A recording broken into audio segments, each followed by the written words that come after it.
అడవి మనిషి మన ఇంటి ముందుకే మన పెరట్లోకే మన ముందుకే వచ్చాడు. వాళ్ళకి బట్టలు ఉంటే ఈయన బట్టలు లేవు. చూసి ఈయనకి బట్టలు ఉంటే వాళ్ళకి బట్టలు ఉండవు.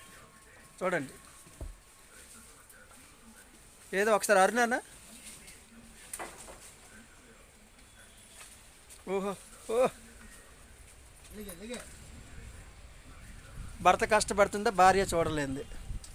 చూసారా మా అమ్మ, అలా ఆయన ఒక్కడు కష్టపడతాను కదా అనేసి మా అమ్మ కూడా సాహసాలు చేస్తుంది.